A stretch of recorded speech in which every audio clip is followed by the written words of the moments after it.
Hello, नमस्ते. कसे आहात सगळे? छान ना? मी पण एकदम मस्त आहे. आज आपले सबस्क्रायबर परी सिंग यांनी विचारलेले प्रश्नाचं उत्तर देऊया. मी माझी मतं मांडते. हे तो काही डिफरन्स ऑफ ओपिनियन तुमचे असू शकतील. मी काही बोलते तर व्हॉट आय फील किंवा अकॉर्डिंग टू मी हे बोलत असते. ते विचारले, प्लीज मॅम, खरे नाते कसे असावे यावर व्हिडिओ बनवा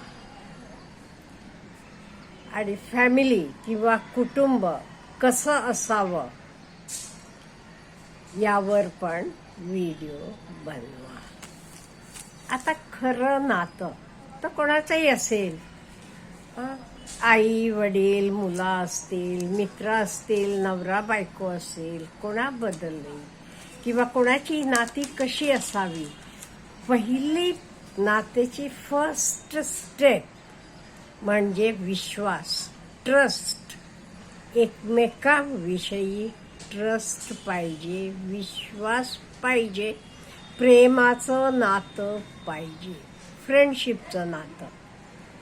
त्यामुळे कुठल्याच नातेला पहिलं स्टेप ट्रस्ट, विश्वास, फ्रेंडशिप, मैत्री हे आहे. आता हे बघा, नातं किंवा कुटुंब म्हटलं की हे काही अगदी एक लाईन आखलेगत असते असं नाहीये. हे जरा कधीतरी अप्स अँड डाऊन्स हे सगळं असणार आहे. हे सगळं आपण एक्सेप्ट करायला पाहिजे. हे कुटुंब म्हणजे फक्त 2+2=4 नाही, असं होत नाहीये काही. प्रत्येक जण माणूस असतो, युनिक असतो. प्रत्येकाचा विचार करण्याची पद्धत किंवा त्यांच्या भावना सगळं वेगळं असते. त्यामुळे हे अप्स अँड डाऊन्स असतात, हे आपण सर्वांनी मान्य करायला पाहिजे. आणि असं असल्यामुळे आपण एकमेकांचं आधार बनायला पाहिजे, सपोर्ट बनायला पाहिजे. काही होऊ देत, मी आहे तुझ्या बरोबर. ही भावना अतिशय महत्वाची आहे. नुकतंच एक व्हायरल झालेला मुलीचा आणि वडिलांचा आपण कॉन्व्हर्सेशन ऐकला असेल. खूप छान कॉन्व्हर्सेशन होतं. तर मेडिकलचा अभ्यास करतीये ती रात्री, मध्यरात्री. आता बघा, खूप अभ्यास करताना मनाला नको वाटते, मुलांना डिप्रेस्ड वाटतात. अशा वेळी ती वडिलांना फोन करते. तेव्हा वडील काय सांगतात, डॉक्टर झालं तरच लाईफ बनते असं नाहीये बेटा, असं तू बिलकुल हे करू नकोस. आणि हे बघ, यश हे कशातही मिळू शकते. आणि एवढं काय, तू माझ्यावर विश्वास ठेव ना. मी तुझा बाप अजूनही जिवंत आहे. हवा एवढा पैसा मिळवायला मी तयार आहे.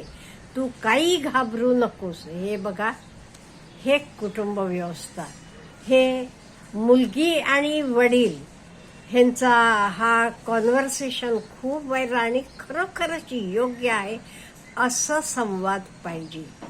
आपल्या घरात पण मुलांचं काही चुकलं तरी आपण मोठेही त्यांचे पाठीमागे राहायला पाहिजे. मोठ्यांना कधी गरज पडली तरी मुलांनी त्या वेळेला, नवऱ्याला गरज पडली बायकोनं म्हणायला पाहिजे, हो मी तुमचे पाठीशी आहे, काही करू नका.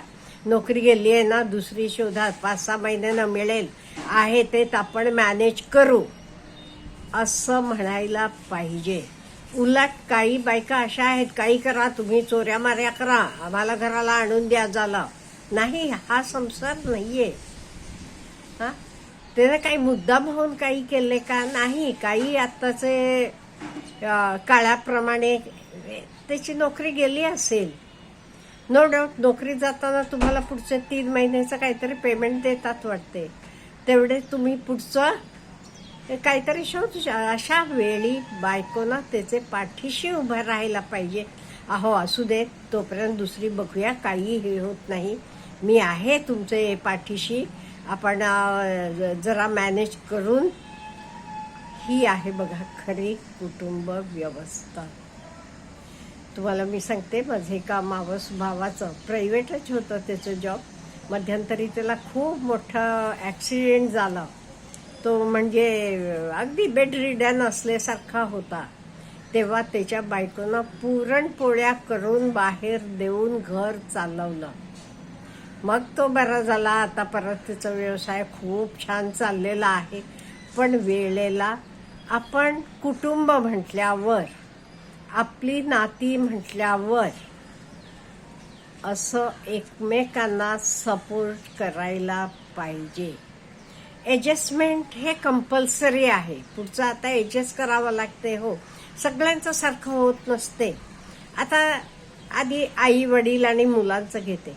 आपल्याला आपल्या आईनं किंवा वडिलांनी म्हटलेलं 100% पटत असते का? नाही पटत.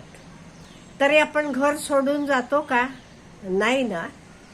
मग आपण लग्न होऊन आल्यावर दोघाही, नवरा बायकोने, ओके, बायकोला पण सासूचं सगळं काही पटेल असं नाहीये, किंवा सासूला पण सुनेचं सर्व काही पटेल असं नाहीये. अशा वेळी ॲडजस्टमेंट हे महत्वाचं आहे. प्रत्येकानं, कुटुंबात असलेले प्रत्येकानं एकमेकांना ॲडजस्ट करून राहावं लागते.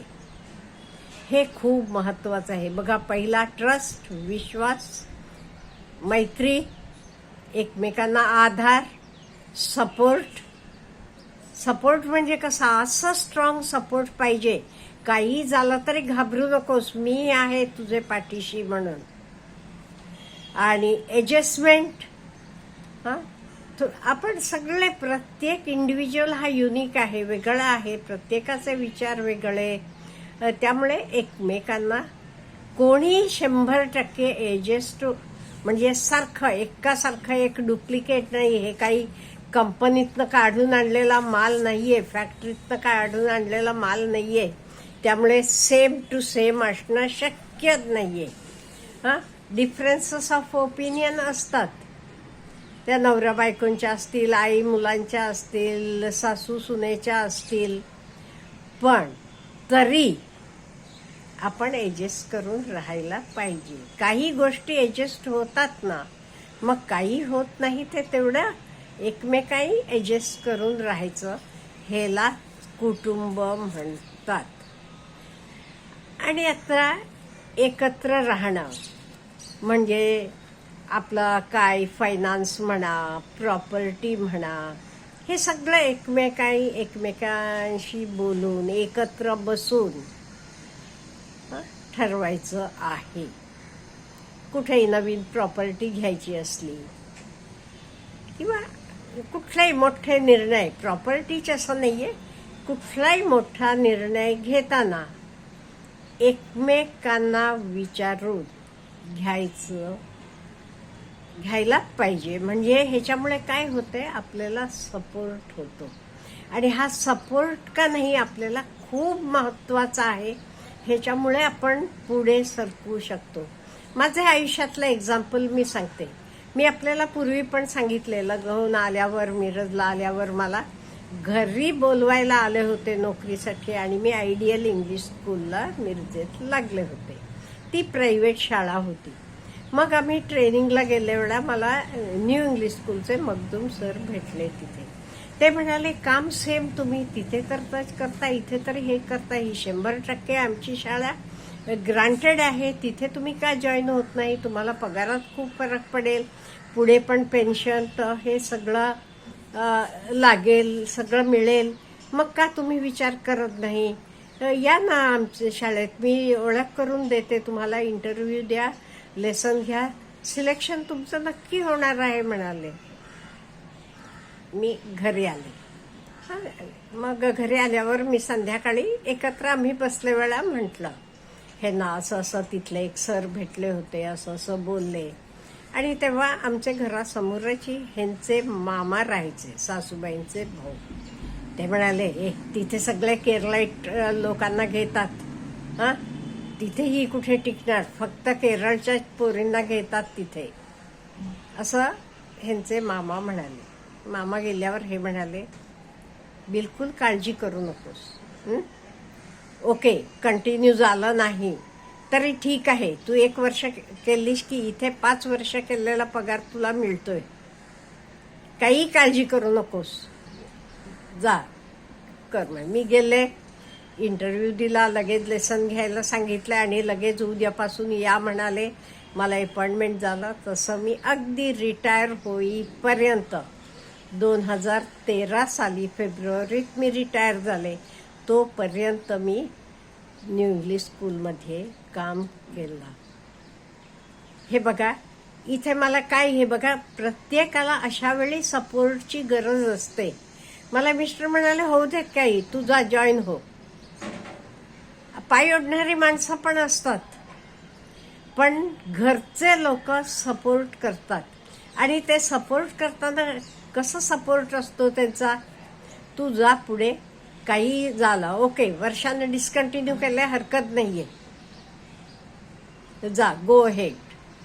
असा आपल्याला एकमेकांचा सपोर्ट असतो. त्यामुळे हा खूप महत्वाचा आहे. कुटुंब व्यवस्था मी तरी खूप मानते ह्याला. अहो, बाहेरचे लोक काय कामापुरते असतात, कित्येक वेळेला फायदेपुरते असतात. पण आपली घरची माणसं ही खरी खरी आपली माणसं असतात. ह्याला विश्वास, ट्रस्ट, प्रेम हे खूप महत्वाचं आहे. आधार एकमेकांना खूप महत्वाचा आहे. हे माझं मत आहे. आपल्याला काही ह्याच्यापेक्षा वेगळं सजेस्ट करायचं असलं तर कमेंट बॉक्समध्ये कळवा. Have a good day.